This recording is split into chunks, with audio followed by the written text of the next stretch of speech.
D'abord, je voulais remercier Jean-Paul Angélibert d'être venu pour contribuer à ce cycle de conférences. Et je le remercie doublement parce que j'ai commis une erreur au moment de la programmation. Et en gros, je l'ai programmé au moment où il avait, pour la date dont il nous avait justement précisé qu'il n'était pas disponible. Donc il a eu l'extrême gentillesse de réorganiser sa vie pour nous. Donc c'est vraiment donc doublement merci, plus mes excuses pour cette pataquès, pas très sérieux. Donc la semaine dernière, Yves Cochet nous a peut-être tous plus ou moins laissé dans un état de sidération, un petit peu, non Il nous a annoncé un apocalypse, ou une apocalypse de surcroît proche, inéluctable, donc un effondrement qui résulte de la conjonction de crises multiples et systémiques. Il nous a expliqué que les infrastructures techniques, matérielles, énergétiques, les superstructures culturelles, sociales, politiques, etc., formaient une sorte tenaient sous forme d'une sorte de château de cartes dont l'équilibre est extrêmement précaire. On retire une de ces cartes et tout s'effondre. Donc, bon, voilà. Donc, qu'est-ce qu'on fait à partir de là? Donc, ces crises qui définissent l'Anthropocène, donc la nouvelle époque géologique qui nous permet de finalement caractériser la démesure de l'action humaine sur l'environnement, ça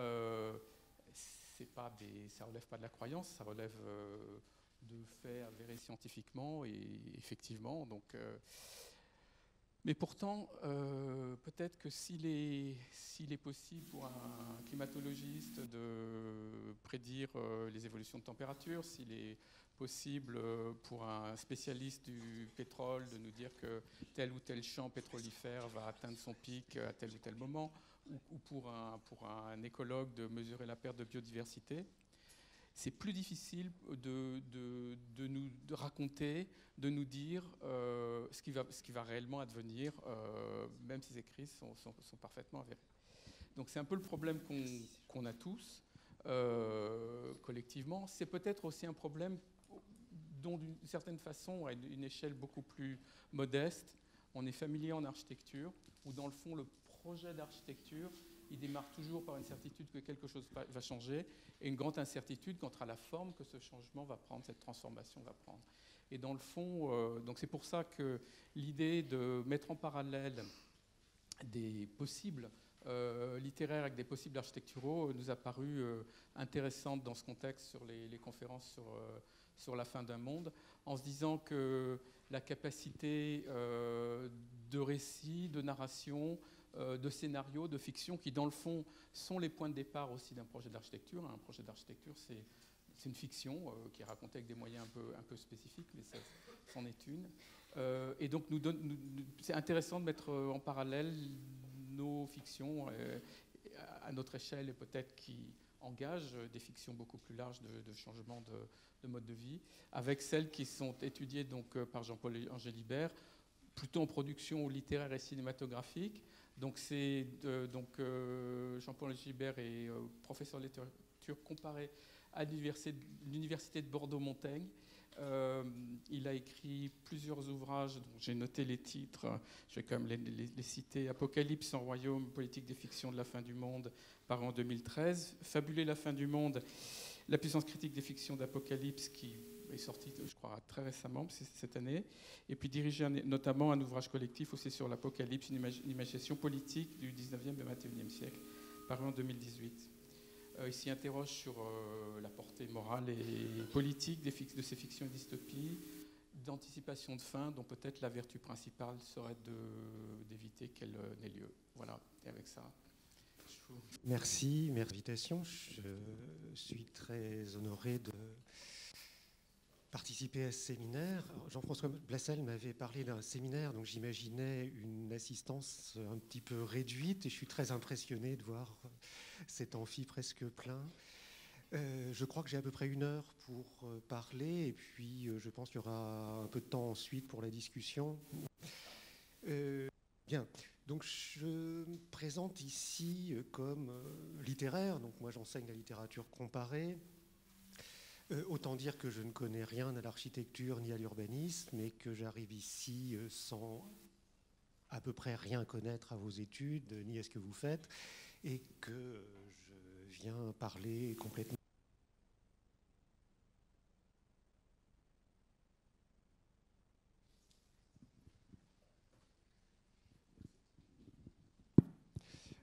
Donc je viens parler de l'extérieur avec un point de vue complètement extérieur, mais j'espère pas trop étrange préoccupation. Ce que vient de dire Jean-François Blessel m'indique que l'introduction que je voulais faire à cet exposé ne vous paraîtra pas trop exotique, puisque justement je voulais parler de fiction, expliquer pourquoi il me semble intéressant et important de considérer les fictions, et notamment les fictions de fin du monde.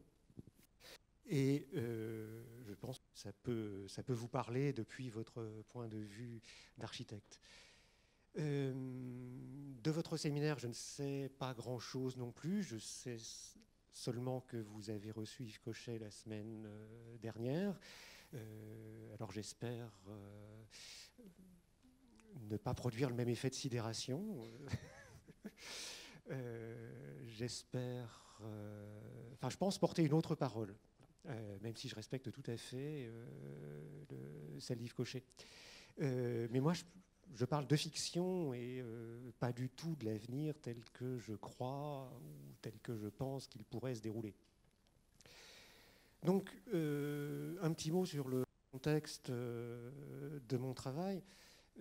Comme Jean-François Blessel l'a dit, je travaille depuis plusieurs années sur les fictions apocalyptiques. J'ai publié un premier livre en 2013 qui s'intitulait « Apocalypse sans royaume ». J'avais repris cette expression à un philosophe allemand qui était Günther Anders et qui parlait d'apocalypse sans royaume.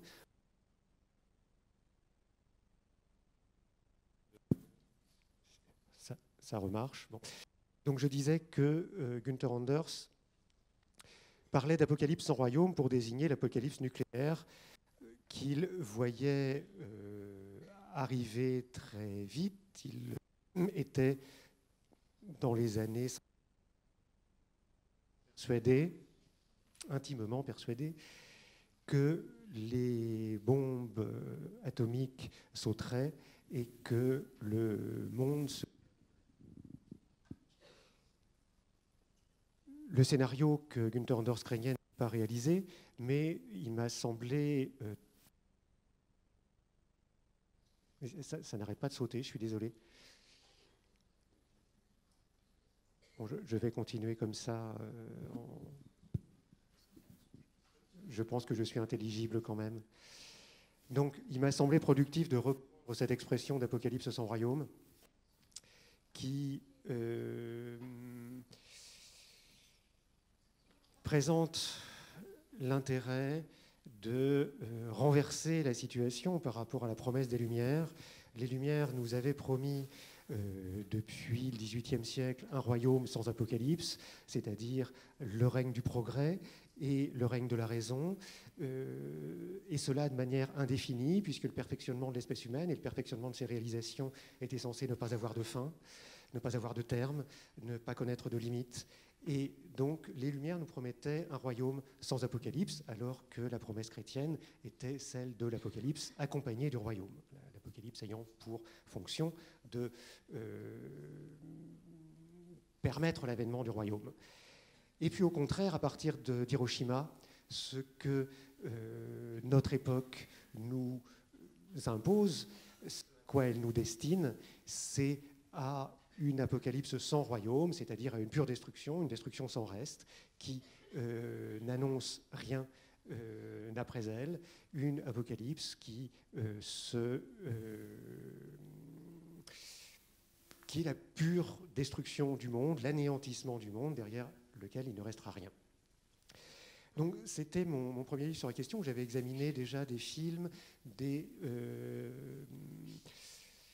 œuvres littéraires, théâtre, appartenant au théâtre, au roman, à la bande dessinée, sur la fin du monde, et je m'étais concentré sur la deuxième moitié du XXe siècle. J'ai ensuite dirigé un programme de recherche à Bordeaux qui s'intitulait Utopie et catastrophe, dans le cadre duquel j'ai publié avec l'idée 2 volumes, l'un qui s'intitulait Utopie et catastrophe, et l'autre que Jean-François Blessel a cité, L'Apocalypse, une imagination politique, et très récemment ce dernier livre, Fabuler la fin du monde, dans lequel je remonte un peu plus dans le temps, mais je m'en expliquerai tout à l'heure. Donc, comme vous l'avez compris, je vais parler de choses tout à fait abstraites. Rien dans ma recherche ne concerne le concret du monde d'aujourd'hui, ou plutôt, si ça le concerne, c'est à travers le détour des fictions et d'une certaine abstraction. Donc j'étudie des fables. Et a priori, rien ne pourrait être plus éloigné de la réalité que ces fables qui décrivent des mondes imaginaires, des mondes futurs, des mondes qui n'existent pas et qui probablement n'existeront jamais.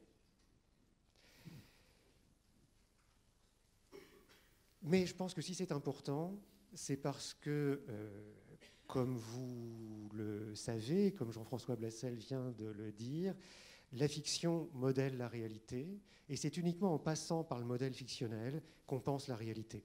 On agit dans la réalité à partir des fictions, parce que toute action, au moins toute action prévue, toute action anticipée, suppose un modèle, et que ce modèle appartient à la fiction. On commence à penser l'action avec un faire comme si, ou avec on dirait que. Un théoricien de la fiction qui s'appelle Jean-Marie Schaeffer, qui est chercheur au CNRS, appelle ça la feintise ludique. Et la feintise ludique est le premier rapport des enfants à la fiction. On ferait comme si. Et c'est la première expérience de la fiction qu'acquièrent les enfants, et c'est en même temps leur première manière d'appréhender la réalité, leur manière d'apprivoiser la réalité. La fiction, elle est nécessaire à la pensée du monde réel, et je pousserai ce paradoxe plus loin avec un poète que je cite au début de ce livre, qui est Percy Shelley, poète du début du XIXe siècle, poète romantique anglais, qui est l'auteur notamment d'une défense de la poésie, écrite en 1821, dont je vous lis quelques lignes, que je traduis en français. La faculté créatrice d'imaginer ce que nous savons. Je répète avec le micro qui fonctionne.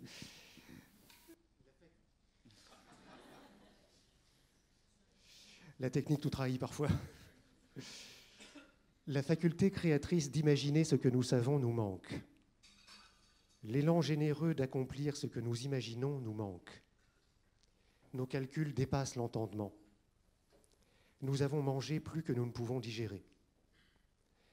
La pratique de ces sciences qui ont agrandi les limites de l'empire de l'homme sur le monde extérieur a, faute de la faculté poétique, proportionnellement circonscrit celle du monde intérieur.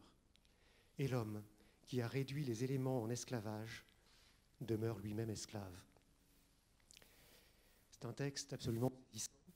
On le croirait écrit hier, il est de 1821, je le répète. Shelley ne dit pas seulement que la faculté créatrice qu'est l'imagination permet de modéliser le monde, il dit bien davantage.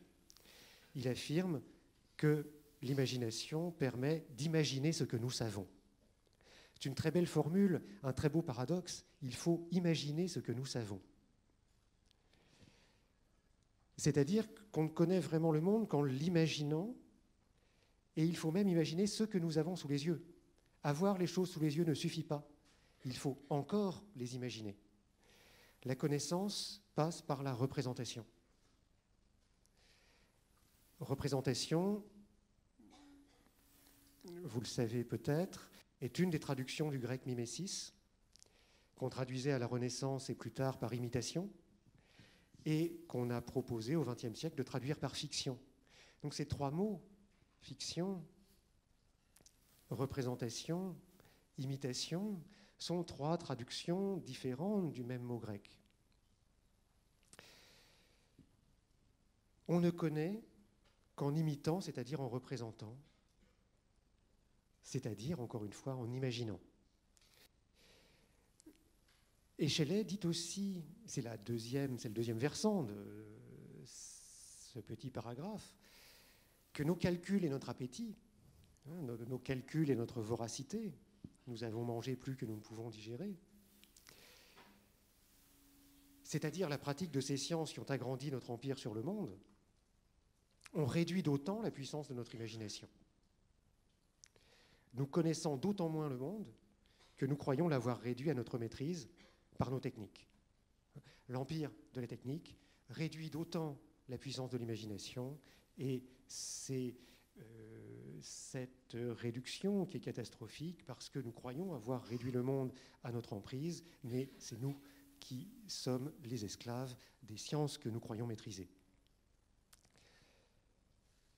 Alors, dans ce livre qui est placé sous le signe de Shelley, puisque cette phrase de Shelley figure en épigraphe de ce livre, ma thèse est que nous vivons l'effondrement, mais que nous ne le voyons pas. L'effondrement a déjà commencé. Bon, j'espère ne pas proposer des thèses encore pires que celles que vous avez entendues la semaine dernière. En tout cas, je ne me veux pas désespérant. L'effondrement a déjà commencé. L'effondrement progresse. Bon, je ne vais pas le détailler. Pour ce qu'il en est, vous en savez autant que moi. Le réchauffement climatique progresse et des augmentations énormes de température sont déjà dans les tuyaux, puisqu'entre les émissions actuelles de CO2 et leur action dans l'atmosphère, il y a un délai qui est plus ou moins long, mais nos émissions actuelles n'ont pas encore commencé à agir. L'extinction massive des espèces animales, les méga-feux, les déplacements croissants de population sous l'effet des guerres, des restrictions de ressources, des évolutions du climat, etc. Tout cela a déjà commencé, tout cela va continuer, mais nous manquons d'imagination pour le percevoir. Il faut le voir en fiction, et c'est-à-dire qu'il faut faire fiction de ce qu'on voit. Et je commencerai par essayer d'exposer ce pouvoir de la fiction. Et évidemment, pour exposer ce pouvoir de la fiction, je vais passer par une fiction. Et je vais vous raconter, résumer très grossièrement, je vais résumer une série télévisée que j'étudie dans mon livre, qui est The Leftovers, une série HBO qui a été diffusée entre 2014 et 2017. Je vais faire un petit sondage. Qui l'a vu parmi vous? The Leftovers. 2, 3 personnes, 4, 5, 6, 7. Si j'attends encore 10 minutes, peut-être qu'une majorité de l'amphile l'aura vu, The Leftovers.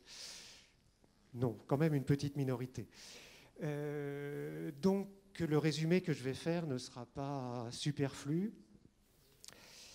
Donc, série HBO qui a été diffusée entre 2014 et 2017, qui a connu 3 saisons de 10 épisodes chacune. Une série produite par Damon Lindelof, qui est, vous vous en souvenez peut-être mieux, le créateur de Lost, qui a été une série beaucoup plus regardée. Cette série a été souvent regardée à sa sortie comme un portrait des États-Unis d'après la crise de 2008, un portrait des États-Unis sous le choc de la crise des subprimes, qui faisait fiction de l'impossibilité à digérer le choc.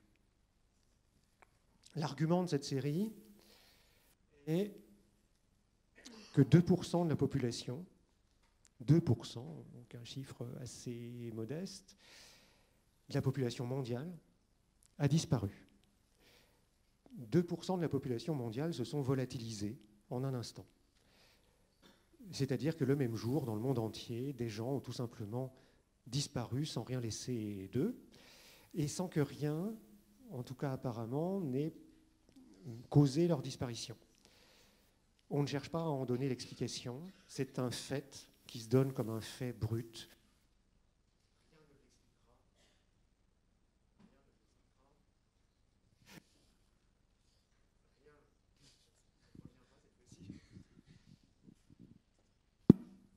Ça remarche, merci. Rien n'expliquera cette disparition. Cet événement incompréhensible, de sorte que pour donner une explication rationnelle, est une perspective évacuée d'emblée. Le scénario ne cherche pas à l'expliquer et même nous fait comprendre que chercher à en donner une explication rationnelle ne servirait à rien. Il ne faut pas chercher d'explication rationnelle à l'événement, mais simplement le prendre comme ça. Je crois qu'on va remplacer ce micro pour faciliter l'écoute.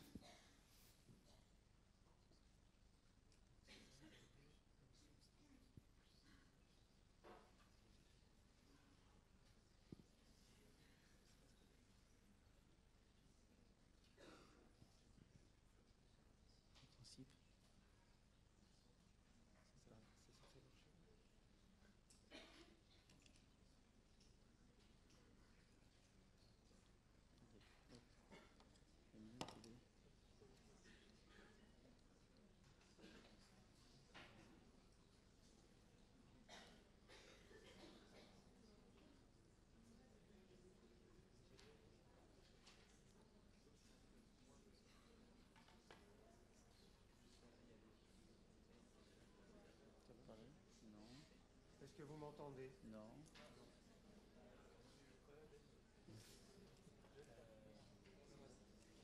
Est-ce que vous m'entendez maintenant? Toujours pas.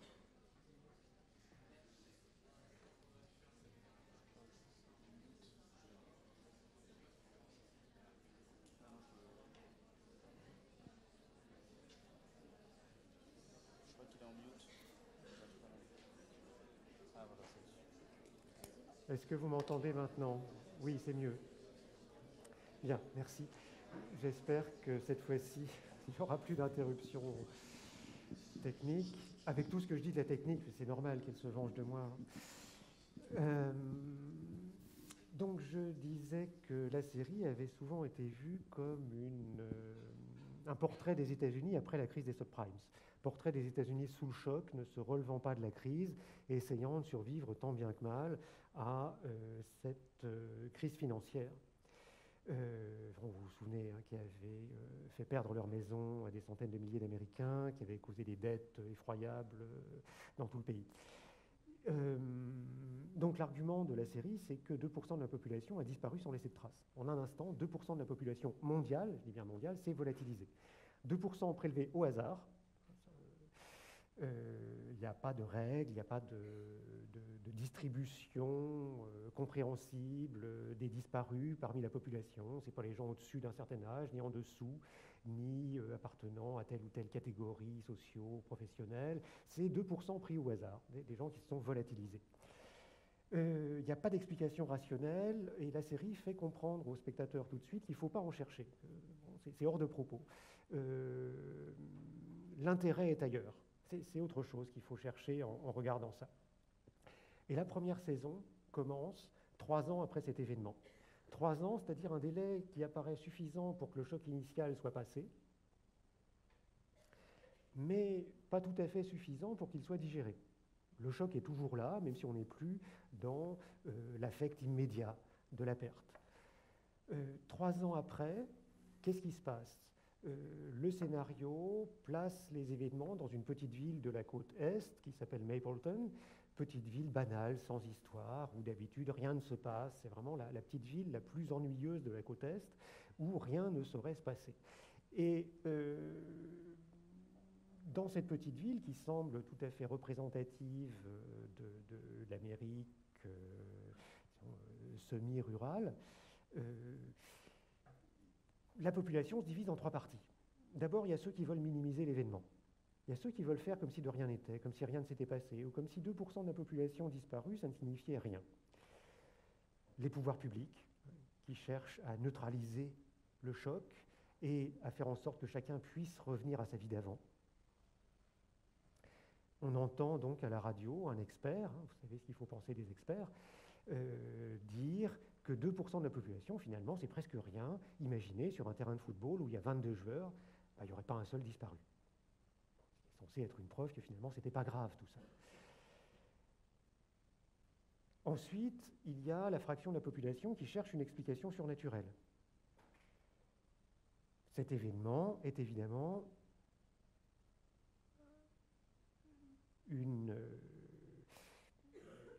un événement voulu par Dieu, et c'est la providence qui s'exprime. Une secte est apparue, qui a pris le nom de coupables survivants, en anglais Guilty Remnants, une secte qui se persuade que les disparus sont des élus, et que leur disparition annonce l'Apocalypse, et que tous les rejoindront sous peu. Les coupables survivants abandonnent la vie civile, ils adoptent une vie communautaire, ils se regroupent dans des grandes maisons où ils étendent des matelas par terre et ils dorment tous ensemble. Ils s'habillent en blanc des pieds à la tête, en signe de pureté, ils font vœu de chasteté et ils font vœu de silence. Et je passe sur quelques autres habitudes un petit peu exotiques. Les Guilty Remnants rachètent les péchés de l'humanité en attendant le jour du jugement. Et un de leurs mots d'ordre, une de leurs devises, qui sont placardées sur leur mur, c'est « ça ne durera pas longtemps ». Ils attendent la fin du monde. Et puis, il y a une troisième catégorie de la population, ce sont ceux qui essaient tant bien que mal de faire le deuil de leurs disparus. Et le scénario tend, bien sûr, à s'intéresser davantage à ces derniers personnages. Ce sont eux les véritables héros. Ce sont ceux qui ne peuvent ni minimiser l'événement, ni affirmer qu'il faut attendre une apocalypse imminente, mais ceux qui veulent, plus prosaïquement, plus banalement, continuer à vivre. Vivre sans nier qu'il s'est passé quelque chose, sans nier que ce quelque chose est extrêmement important, mais sans transformer pour autant le reste de sa vie en pénitence. Vous comprenez ce qui les sépare à la fois de ceux qui veulent faire penser que rien ne s'est passé et de ceux qui attendent le jugement dernier. Leur morale, qui est évidemment une morale tacite, ils ne la crient pas sur tous les toits, ils ne font pas de prosélytisme, mais c'est ce qu'on comprend de leur comportement, c'est ce qui sourd de leur manière de vivre, c'est qu'il faut faire son deuil et apprendre à regarder la réalité en face. Faire son deuil et apprendre à regarder la réalité en face. C'est l'attitude des deux personnages principaux, et le scénario montre que c'est l'attitude qui leur permettra de bien vivre à la fin. C'est l'attitude qui leur permettra de s'en sortir. Apprendre à regarder la vie en toute connaissance de la catastrophe, pour assumer leurs conditions de leftovers. Qu'est-ce que ça veut dire en anglais, leftovers? C'est les restes. The leftovers, c'est ce qui reste dans l'assiette une fois qu'on a fini de manger. Et dans le titre de cette fiction, ça désigne évidemment les personnages, ça désigne tous ceux qui restent après la disparition. Alors leur condition est triviale, non, leur condition n'est pas du tout enviable, ils sont désignés par ce mot qui désigne ce qui va à la poubelle. Mais c'est ça qu'il faut assumer. C'est cette condition qu'il faut assumer, cette condition de reste, de relief. Et c'est ça qui est suggéré au spectateur. J'aime bien le montrer avec les moyens de l'audiovisuel. Je n'ai pas eu le temps de vous préparer une présentation, donc ce sera sans images, ce sera uniquement avec mon résumé, mais bon, ça aurait été mieux, effectivement, si j'avais pu vous montrer quelques images. Il y a deux flashbacks dans l'épisode 1 et dans l'épisode 9 qui montrent la disparition. Comme je vous dis où c'est, vous pouvez aller facilement les voir, ça sera rapide. Ces deux flashbacks ne filment pas les disparus, ils filment le visage de ceux qui restent. C'est une manière paradoxale de montrer la disparition. On ne montre pas les corps qui disparaissent, on ne montre pas les corps qui s'effacent. On montre l'effarement dans les yeux de ceux qui restent. On montre les yeux écarquillés, la surprise, la sidération dans le regard de ceux qui restent. C'est-à-dire que la série est assez discrètement métafictionnelle. La fiction parle de la fiction commande ce qu'est une fiction et commande ce qu'est regarder une fiction. la série nous dit ce qu'on est en train de faire quand on regarde. Elle montre des spectateurs de la disparition. Ce qu'on voit à l'écran, ce ne sont pas ceux qui disparaissent, ce sont ceux qui regardent la disparition. C'est-à-dire que c'est nous-mêmes. Nous sommes les leftovers, nous sommes les restes. Et ces deux plans nous montrent que nous devons apprendre à voir, que nous devons apprendre à regarder, c'est-à-dire apprendre à affronter la catastrophe, apprendre à affronter la disparition, à garder les yeux ouverts sur le pire, à garder les yeux ouverts sur la perte et à vivre avec après. Apprendre à vivre avec la perte. Ça veut dire ni la nier, comme les pouvoirs publics dans le scénario, comme les climato-négationnistes dans notre réalité, ni cacher la disparition derrière un récit millénariste, comme les coupables survivants qui attendent le jugement dernier, ou comme certains collapsologues dans notre monde. Apprendre à regarder ceux qui restent, et ceux qui restent, les gens et les choses qui restent, c'est la condition pour recomposer un monde. Recomposer un monde, c'est ce que feront les héros à la fin de la première saison, quand, c'est un peu christique, un bébé leur arrivera, un bébé un peu tombé du ciel, qui leur arrivera comme un messie. Toutes ces histoires ont évidemment un vieux fond judéo-chrétien, et on va y arriver tout à l'heure. The Leftovers m'intéresse beaucoup. Je cite cet exemple très souvent parce que c'est un exemple qui permet de toucher facilement du doigt une caractéristique de l'Apocalypse que je trouve importante à considérer. Elle montre une apocalypse que j'appelle à bas bruit. C'est-à-dire une apocalypse qu'on peut ne pas voir. Une apocalypse dont on peut ne pas s'apercevoir. Elle n'est là que pour ceux qui acceptent de la regarder en face. Or, il est tout à fait possible de se voiler la face et de ne pas se rendre compte qu'elle est là. C'est le type d'événement que nous n'avons pas assez d'imagination pour voir, nous n'avons pas assez d'imagination pour représenter ce que nous savons. Alors c'est ce que j'appelle une apocalypse immanente et que j'oppose à l'apocalypse imminente. L'apocalypse imminente est celle de tous ceux qui veulent croire que le jour du jugement est pour demain. Et au contraire, la fiction nous apprend que l'apocalypse est plutôt immanente, c'est-à-dire qu'elle est déjà là, elle a déjà commencé, nous sommes dedans, et elle est comme l'avenir, selon Althusser, elle dure longtemps. Je pense au titre d'un livre d'Althusser, L'avenir dure longtemps.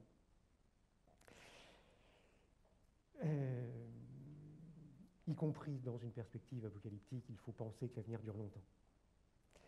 Alors c'est ce que j'essaie de montrer dans ce livre. L'Apocalypse demande de la patience. C'est peut-être paradoxal, c'est peut-être inhabituel de s'exprimer comme ça. C'est une réalité que les théologiens connaissent bien. L'Apocalypse demande de la patience parce que déjà les premiers apocalypticiens chrétiens, comme saint Paul, devaient expliquer aux fidèles que l'avènement du royaume n'était pas pour tout de suite. Et aux fidèles qui s'étonnaient que, malgré la mort de Jésus sur la croix, le jugement dernier ne soit pas encore arrivé, saint Paul devait apprendre la patience. Et ça n'est pas parce que ça n'est pas encore arrivé que ça n'arrivera pas. Nous sommes dedans, nous sommes dans l'intervalle entre la révélation, la mort de Jésus sur la croix, et le jugement dernier, l'Apocalypse. Comme aujourd'hui, nous sommes dans l'intervalle entre le déclenchement de l'Anthropocène et le jour où nous serons bien obligés de constater qu'elle est là, où plus personne ne pourra la nier, mais ce n'est pas parce que ça prend du temps que ce n'est pas parce que le terme n'est pas fixé que ça n'existe pas. Donc l'Apocalypse demande de la patience.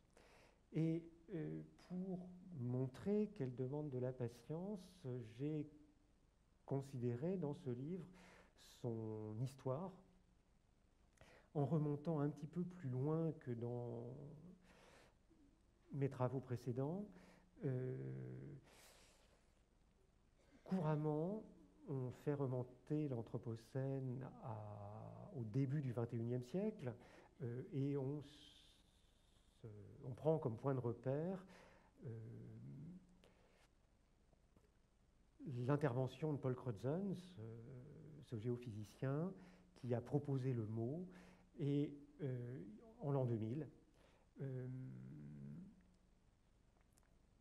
c'est effectivement à partir de ce moment que le mot d'anthropocène figure dans les débats publics et se popularise jusqu'à être un mot assez fréquemment employé aujourd'hui. Mais les fictions de la fin du monde ont une histoire bien plus ancienne. Elles se multiplient ces dernières années, elles se multiplient au XXIe siècle. Vous en connaissez tous plein d'exemples, donc j'en donnerai peu. Elles existaient bien sûr bien avant, et je fais remonter cette histoire au début du XIXe siècle, c'est-à-dire à la première révolution industrielle, avec l'idée que c'est à ce moment-là qu'on a constaté, au moment où ça a commencé à exister, les transformations physiques du monde sous l'effet de l'industrie. Avec la première révolution industrielle, les populations d'Europe de l'Ouest d'abord et puis ensuite du reste du monde ont vu immédiatement leur environnement matériel changer, petit à petit et de plus en plus vite et de plus en plus profondément. Et dès que ce monde a commencé à changer, il y a eu des livres pour s'inquiéter de ce changement, dès le début. Il faut lire les livres de Jean-Baptiste Fresso, en particulier L'événement anthropocène. Fresso est un historien qui a montré, et c'est extrêmement intéressant, que contrairement à ce qu'on dit souvent, il n'y a pas une prise de conscience récente des dégâts environnementaux. La prise de conscience des dégâts environnementaux est aussi ancienne que les dégâts environnementaux eux-mêmes. C'est-à-dire qu'elle remonte au début de la révolution industrielle. Seulement, toute cette histoire, l'histoire des résistances contre les pollutions, l'histoire des résistances contre la déforestation,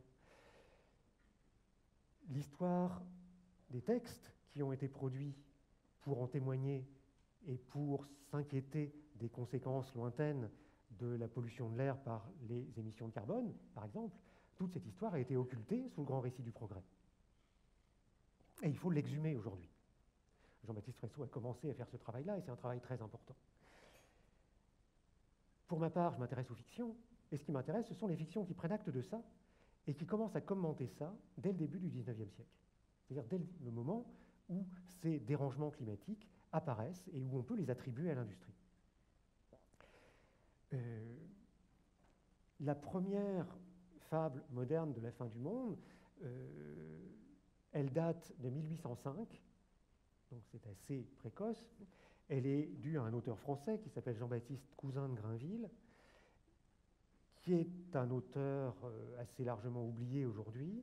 Son texte existe, il est disponible en librairie, vous pouvez le trouver. Il existe aussi sur Gallica, le site de la Bibliothèque nationale de France, où vous pouvez le télécharger gratuitement. Donc c'est un texte auquel vous avez accès. C'est une épopée, encore une fois assez peu lue aujourd'hui, mais qui a été lue pendant tout le XIXe siècle. Lue par des écrivains qui l'ont reprise, réécrite, qui s'en sont inspirés. Marie Chellel l'a lu et elle en a tiré un de ses derniers romans qui s'intitule aussi Le Dernier Homme. Byron l'a lu, Victor Hugo l'a lu et s'en est inspiré, Nodier l'a lu, les romantiques français en général l'ont lu. Bref, c'est un texte qui a eu une influence réelle, même si aujourd'hui le nom de son auteur ne parle plus à personne. Qu'est-ce que ce texte racontait ? Ce texte est un commentaire des Lumières en forme de bilan critique.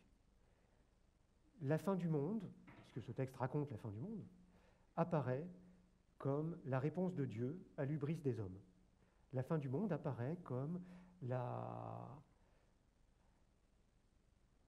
réponse divine à l'ambition impie des hommes de transformer la terre. Mais cette réponse, elle se manifeste comment? Par des catastrophes climatiques, géologiques, cosmiques, qui peuvent être interprétées comme la réponse du monde physique à des entreprises techniques. C'est-à-dire que dès le début du XIXe siècle, on voit la parenté de l'Apocalypse et de l'Anthropocène. Les hommes modèlent la surface de la Terre. En réponse, la Terre se transforme en rendant la vie humaine très difficile, voire impossible. Alors on pourrait, comme c'est un livre très religieux, c'est un livre qui est rempli de prophéties avec l'apparition d'Adam, l'apparition de l'ange de la mort, plein de créatures surnaturelles.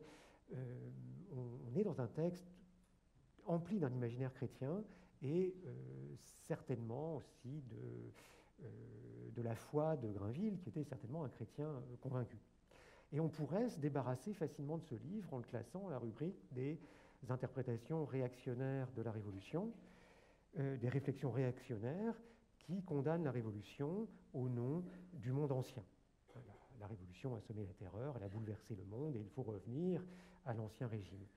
Mais si on l'interprétait comme ça, on serait aveugle à tout ce que cette épopée nous dit. Ce livre reconnaît la grandeur des Lumières. Tout le récit se place à la fin du monde, tout le récit se place après, dans un futur lointain, après notre monde et après beaucoup d'autres développements. Et le héros, qui est le dernier homme encore capable de procréer, il doit rencontrer la dernière jeune femme encore capable de porter un enfant. Et donc, l'avenir de l'humanité dépend de leur couple, puisque toute l'humanité est devenue stérile. Ça vous rappelle des fictions contemporaines, hein. Il y a un film un petit peu connu, récent, qui repose sur à peu près le même scénario. Eh bien, le héros, ce jeune homme, se fait raconter par des vieillards l'histoire de l'humanité. Et je vais vous lire quelques lignes dans lesquelles on lui raconte le siècle des Lumières. C'est l'époque où on a inventé un élixir de longue vie, un élixir capable de prolonger la vie presque indéfiniment. Et c'était une invention prodigieuse. Alors on anticipe sur les progrès de la médecine du XXe siècle.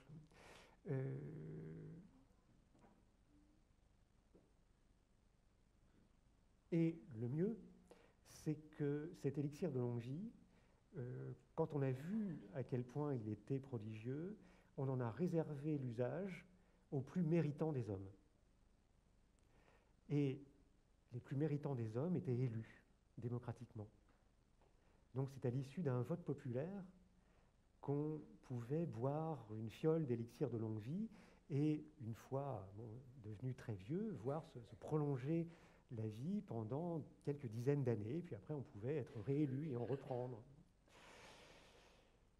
Je cite, « On ose croire aux travaux entrepris par le genre humain pour mériter cette récompense. Les monuments qu'ils élevèrent sont si beaux qu'ils satisfont les désirs de l'imagination et qu'on doute quelquefois s'ils sont sortis de la main des hommes. Rien ne fut comparable à l'éclat des sociétés, à la perfection des arts, aux vertus de l'humanité. Cette grandeur fut commune à tous les pays, à plusieurs siècles. En lisant l'histoire de cet âge, on ne retrouve plus l'homme dans l'homme lui-même. Il semble que des êtres plus parfaits vinrent habiter le globe terrestre. Ils furent comme les géants du génie et de la vertu. » C'est fabuleux. Le siècle des Lumières, c'est le siècle où on a perfectionné les arts, où les sociétés ont été éblouissantes, où les vertus ont été éblouissantes, et cette grandeur a été commune à tous les pays et à plusieurs siècles, c'est-à-dire aussi que c'est la paix perpétuelle. C'est un âge de paix, de prospérité, de grandeur, de gloire, de longue vie. C'est merveilleux. Ça ne peut pas être un esprit réactionnaire qui a écrit ça. C'est quelqu'un qui respecte tout à fait le programme des Lumières. Une véritable utopie. Et cette utopie, elle appartient à cet âge où les hommes ont agi. Ont agi pour mériter sur Terre, selon le jugement d'assemblée démocratique, la vie éternelle. Laïcisation et démocratisation du salut. C'est ça, le programme des Lumières, tel que Grinville le résume. Une eschatologie descendue sur Terre, sans que Dieu ait rien à y dire. Et c'est aussi exactement l'Anthropocène. La suite du récit s'inspire de la théorie des climats qui était très courante à l'époque, et elle montre que ça enclenche, cette période fabuleuse enclenche une réponse de la Terre. Je cite un passage qui est un petit peu plus loin dans le dernier Homme. La Terre, parvenue à ce haut degré de gloire et de bonheur, éprouva le sort des hommes. Ainsi, la Terre, couverte de la population la plus heureuse, redevenue un second Éden, commença par perdre de sa fécondité. L'homme effrayé ne songea plus qu'à sauver sa demeure d'une ruine prochaine. Il porta si loin les efforts de l'art qu'il sut rassembler la chaleur éparse dans les airs, la concentrer sur les terrains refroidis, qu'il sut ressusciter la vigueur des terres épuisées et féconder la poussière. Les efforts des hommes à travers la maîtrise extrêmement poussée de leur technique peuvent réchauffer les terres refroidies et ramener la fertilité de sols qu'on croyait morts. Mais ces efforts ne suffiront jamais. Il faudra toujours les pousser plus loin. Et à chaque fois, la réponse de la Terre sera la même. Sa stérilité va revenir et même s'aggraver. La morale de l'histoire est que les hommes ne peuvent pas maîtriser le monde, et on peut l'interpréter dans le langage religieux qui est celui de ce livre, le livre de Grinville. C'est la réponse de Dieu à l'impiété des Lumières rationalistes, mais on peut aussi y voir un langage écologiste, même si le mot introduit un anachronisme. On peut aussi y voir la réponse matérielle de la Terre. Les désordres du monde sont des désordres climatiques, et la Terre, le monde physique, répond à l'agression humaine. Donc depuis la première révolution industrielle, il y a une histoire des fables apocalyptiques qui fait de la dégradation environnementale qui voit d'abord la dégradation environnementale et qui en fait une réponse aux agressions techniques. Cette histoire, elle passe par quelques textes phares, mais je vais aller très vite sur ce point-là. Je m'arrêterai sur un seul, qui est la nouvelle de Edward Forster, écrivain britannique du début du XXe siècle, The Machine Stops. En français, La machine s'arrête. Il y a une petite édition française en volume séparé aux éditions Le Pas de Côté. C'est un petit livre tout à fait stimulant avec une postface de François Jarige, qui est un très intéressant penseur de la technique. Cette nouvelle a été publiée en 1909. Je fais à peu près un arrêt tous les 100 ans. Et elle prouve que la prise de conscience des désastres de la mécanisation générale n'a pas attendu notre époque pour se manifester. Alors Forster ne s'en prend pas plus que Grinville à un agent particulier. Il attaque la machine en général, la machine qui éloigne les hommes de la vie. Il imagine un futur relativement éloigné, où les êtres humains ont confié toute leur vie à la machine avec un grand M dans son histoire, et la machine contrôle tout. Les hommes se sont réfugiés sous la terre, dans des logements souterrains qui sont alimentés en air frais par la machine. La machine leur apporte leur nourriture dans leur chambre. La machine assure leur communication. On n'a plus jamais besoin de sortir de chez soi. On est connecté aux autres par un système de télécommunication qui ressemble furieusement à notre Internet, en 1909. Les êtres humains mènent là une vie complètement artificielle, et comme ils ont perdu l'habitude de sortir de chez eux, quand il faut sortir, ils n'osent plus. Ça devient très très difficile de sortir de chez soi. Ça demande un grand effort. Et bref, on ne peut plus vivre sans la machine, et quand la machine se dérègle, on s'aperçoit qu'on ne peut plus du tout vivre sans elle, on ne sait même plus respirer. Comment en est-on arrivé là? Je cite Forster. Personne n'en est directement responsable, parce que les responsabilités sont extrêmement diluées. Il y a un comité central qui, dans sa nouvelle, qui semble régner sur la planète entière. Comité central est un mot qui ne doit pas tromper, puisque c'est écrit plusieurs années avant la Révolution d'octobre. Les membres du comité cédèrent plutôt à quelques pressions irrésistibles qui venaient on ne savait d'où, et qui, quand elle était satisfaite, étaient relayées par une nouvelle pression tout aussi irrésistible. À une telle situation, il convient de donner le nom de progrès. Comme chez Grinville, hein, le progrès est l'ennemi. Personne n'admit que la machine était hors de contrôle. Année après année, elle était servie avec une efficacité croissante et une intelligence décroissante. Plus un homme connaissait ses propres devoirs envers la machine, moins il comprenait les devoirs de son voisin, et pas une seule personne au monde ne comprenait le monstre dans son ensemble. Mais l'humanité, dans son désir de confort, avait dépassé ses limites. Elle avait beaucoup trop exploité les richesses de la nature. Avec calme et complaisance, elle sombrait dans la décadence, et le progrès avait fini par signifier le progrès de la machine.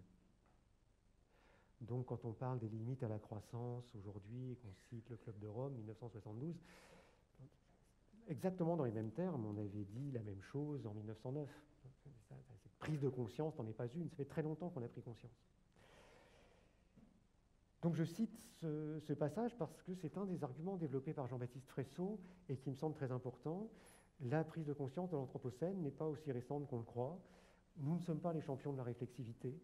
Nous ne savons pas mieux que les hommes du passé que l'industrie ravage la planète. Nous le savons peut-être depuis un autre point de vue, depuis un point de vue plus tardif, quand le ravage est plus avancé. Mais il y a eu des auteurs bien avant nous pour exprimer ces ravages et il n'y a pas de raison finalement pour que les auteurs d'aujourd'hui soient plus écoutés que ceux d'hier. En la matière, je ne suis pas sûr qu'il y ait un progrès.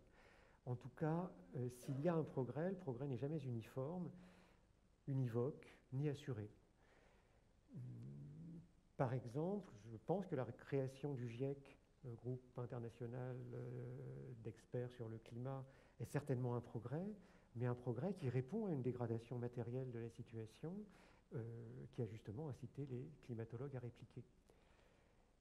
Donc les savoirs ne décident de rien, mais les fictions proposent à l'imagination. Les fables de l'Apocalypse anéantissent le monde ancien, celui dans lequel nous vivons, et elles mettent leurs lecteurs devant l'évidence d'avoir à penser leur temps comme un temps de la fin. C'est-à-dire que les fictions d'Apocalypse transfigurent le temps. Elles nous placent devant l'Apocalypse immanente et pas imminente. Elle ne se produira pas demain. Rien ne nous dit quand elle se produira.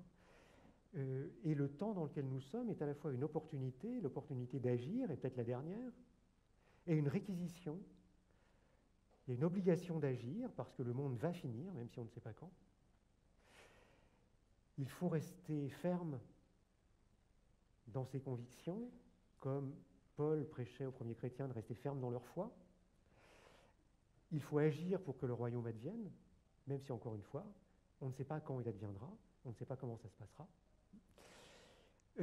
Bref, ce sont des fictions désespérées, mais ce sont des fictions qui puisent l'énergie de vivre dans le désespoir. Ce sont des fictions donc qui ne sont pas nihilistes, mais qui affirment plutôt la puissance de la fiction et la puissance de l'action en même temps. Fiction et action vont ensemble. Alors je pourrais citer les mondes d'Antoine Volodine, qui est un des auteurs français les plus intéressants sur ce sujet. Je pourrais citer deux romans de l'écrivain portugais António Saramago, ça s'écrit comme ça se prononce, L'aveuglement et la lucidité. Je pourrais citer le très beau roman de Cormac McCarthy, La Route, qui a été adapté au cinéma par John Hillcoat, qui est dans un film que vous avez peut-être vu, et beaucoup d'autres fictions. On va peut-être regarder les autres exemples pour la discussion. Ce que je voulais dire, et peut-être qu'on va s'arrêter là, c'est que fiction et action vont toujours de pair. Il n'y a pas d'action qui ne soit précédée par la fiction et qui peut-être n'embraye sur une fiction. Il n'y a pas d'action qui ne déclenche à son tour l'imagination.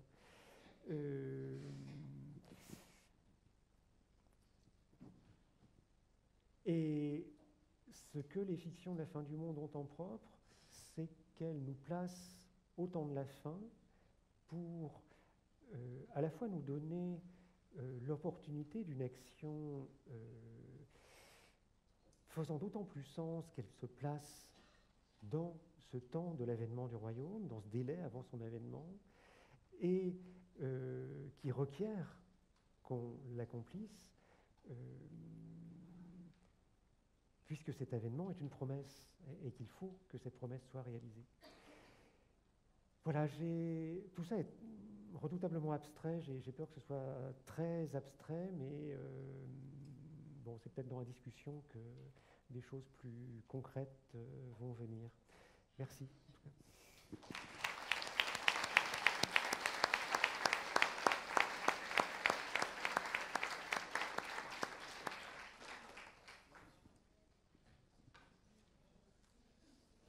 y a une question ?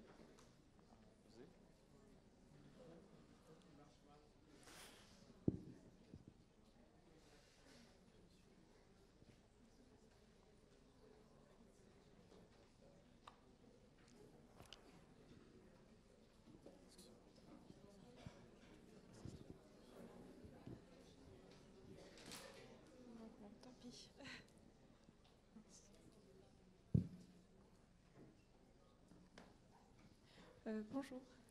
Bonjour. Merci beaucoup pour votre intervention. J'ai une question un peu juste curieuse. J'avais jamais fait attention avant, enfin vous m'avez fait remarquer que cette notion d'apocalypse, elle était vachement liée à justement une tradition judéo-chrétienne ou à cette image. Et je me demandais si vous aviez étudié des visions qui sont issues d'autres cultures que de la culture occidentale que nous connaissons principalement. Et si, par exemple, les collapsologues d'autres continents pensent différemment ou se représentent différemment les choses? Alors, pas vraiment.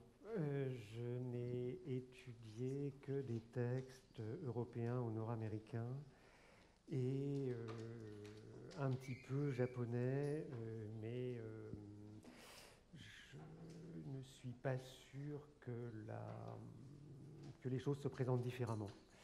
Et alors ma réponse n'est pas très éclairée parce que je ne peux pas vous donner d'exemple de pensée de la fin du monde qui viennent d'autres cultures.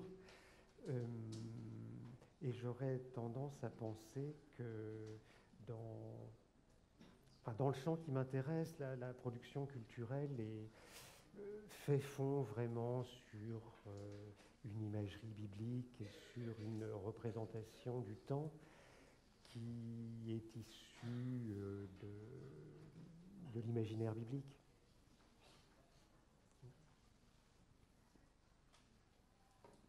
Mais qui est commune finalement aux trois monothéismes, parce que tout ça est issu de l'Ancien Testament.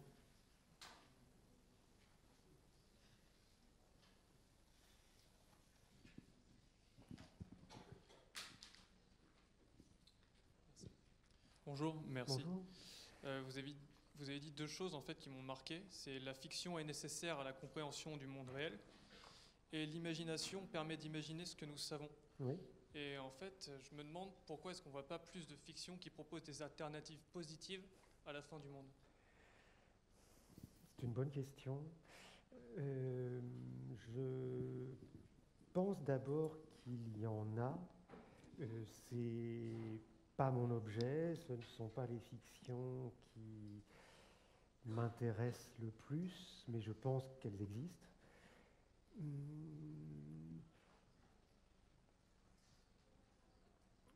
Simplement, elles ne se présentent pas comme ça.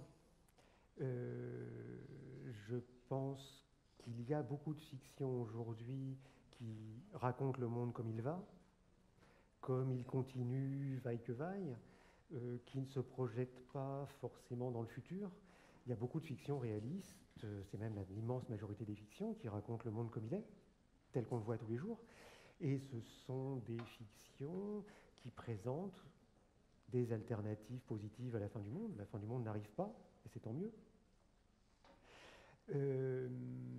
Évidemment, votre question n'était pas celle-là. Vous me demandiez plutôt s'il existait des fictions utopiques aujourd'hui. J'imagine que l'alternative à la fin du monde, c'est que le monde irait mieux, hein, pour ne pas finir. Et là, ma réponse serait non. Aujourd'hui, on n'écrit plus d'utopie, ou en tout cas, on en écrit très peu. On a beaucoup de mal à y croire. On est passé, le siècle d'or de l'utopie, c'était le XVIIIe siècle, c'était l'âge des Lumières.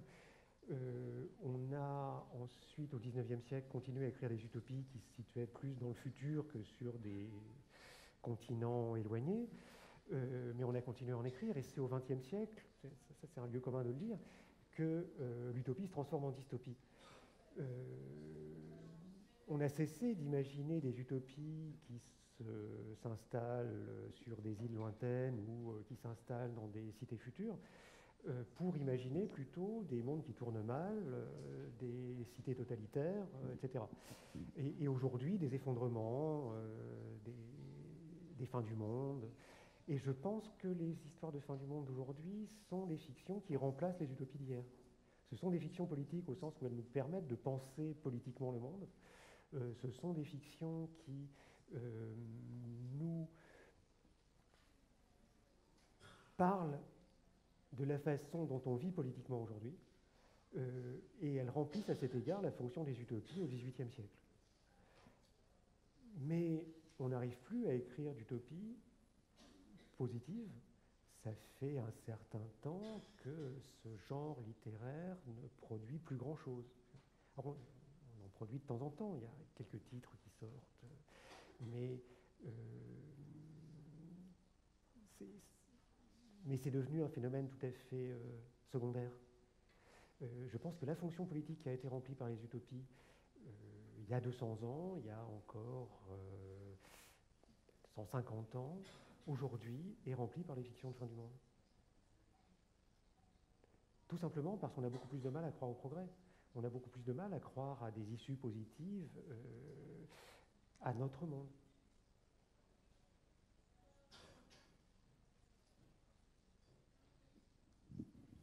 Vous parlez d'issues du monde, d'issues positives, qu'elles soient positives ou négatives. Est-ce que ces issues ou ces pronostics ne sont pas extrêmement anthropocentrés? Alors il me semble que, vu que vous parlez de fiction et que la fiction est un produit humain jusqu'à nouvel ordre, ces scénarios sont très anthropocentrés, mais est-ce qu'on ne pourrait pas... cette peur ne vient pas de notre propre disparition plus que de la disparition du monde? C'est-à-dire qu'il est probable que la Terre, quel que soit ce qui reste, peut-être les méduses ou je ne sais pas quel autre être vivant, nous survivent. Et c'est juste que notre histoire à nous, il n'y aura plus personne pour la raconter ou la vivre, mais ce n'est pas forcément la fin du monde. Alors, fin du monde humain, oui. En ce sens-là, ce sont des fictions anthropocentrées pour la plupart, pas toujours. Quand je dis fin du monde, effectivement, je parle de fin du monde humain. La fin du monde des fourmis est beaucoup moins souvent racontée. Mais ça ne veut pas dire que ces fictions sont des fictions anthropocentriques. Et on voit émerger aussi des fictions qui montrent que si le monde peut se recomposer après la fin de la civilisation telle qu'on la connaît, c'est dans une alliance nouvelle entre les êtres humains, le reste du vivant et les machines. Je pense à la trilogie de Margaret Atwood, Mad Adam. Margaret Atwood, vous la connaissez par The Handmaid's Tale, La Servante écarlate. Il y a une trilogie de romans qu'elle a écrit plus récemment, dans les années 2000, qui s'intitule Mad Adam. MA 2D, A 2D, AM, comme un Adam avec 2D qui serait fou. Une trilogie de romans qui raconte la fin de notre monde. Je vais pas vous la spoiler. Et ce monde renaît, enfin un monde renaît à la fin. Une petite utopie se forme avec les survivants humains, avec d'autres espèces, et dans une communication tout à fait étonnante puisqu'on trouve un langage commun entre les humains et certains animaux. Et ce que montre Margaret Atwood, c'est que si un monde se recompose, un monde qui doit être différent du nôtre, qui ne doit pas commettre les mêmes erreurs que le nôtre, c'est à partir d'une alliance entre êtres humains, animaux et machines. Je ne peux pas développer l'exemple, ce serait trop long à raconter, mais c'est quelque chose qui est développé par la philosophie contemporaine aussi, qui consacre beaucoup d'efforts à montrer que nous devons apprendre à traduire le langage des autres espèces et même des choses. Un écrivain comme Camille de Toledo montre qu'il faut apprendre à traduire le langage des forêts et des glaciers. Un glacier qui fond est un glacier qui parle. La fonte de la glace est un langage. Le glacier qui fond est un glacier qui parle et dit sa prochaine disparition. Et si nous arrivions à traduire en paroles humaines la fonte des glaces, nous arriverions peut-être à faire du glacier un sujet. Si nous faisons du glacier un sujet, nous arriverons à le faire agir en justice.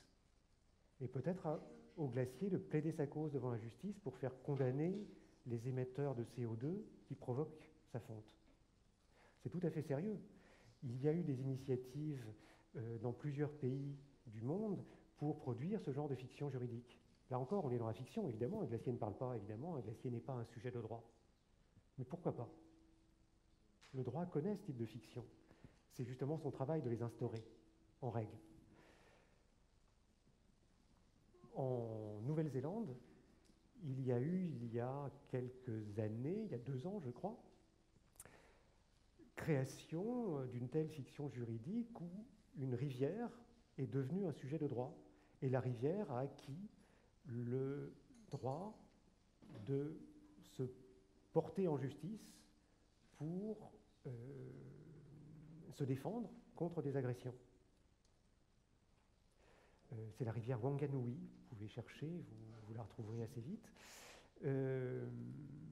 Cette rivière, il y a un mécanisme juridique assez complexe qui attribue des représentants à cette rivière, mais c'est au nom de la rivière que ces représentants peuvent saisir la justice pour faire arrêter des projets de construction, des projets de détournement et que sais-je, qui attenteraient au droit de la rivière. Donc la rivière est devenue un sujet de droit. Aux États-Unis, le lac Erie est devenu aussi un sujet de droit. On peut, au nom du lac, saisir la justice pour attaquer des usines qui le pollueraient.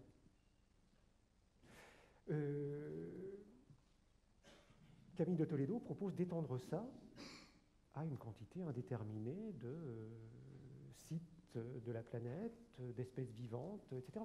Donc on est dans des fictions là, qui ne sont pas anthropocentriques, mais qui au contraire montrent que c'est par des fictions juridiques qu'on peut produire une autre réalité que la nôtre, et ça passe par un renoncement justement à l'anthropocentrisme. Voilà, j'ai donné un exemple littéraire, et puis donc c'était celui de Margaret Atwood, mais il y en aurait plusieurs autres. Et ce que dit Toledo en est un autre exemple.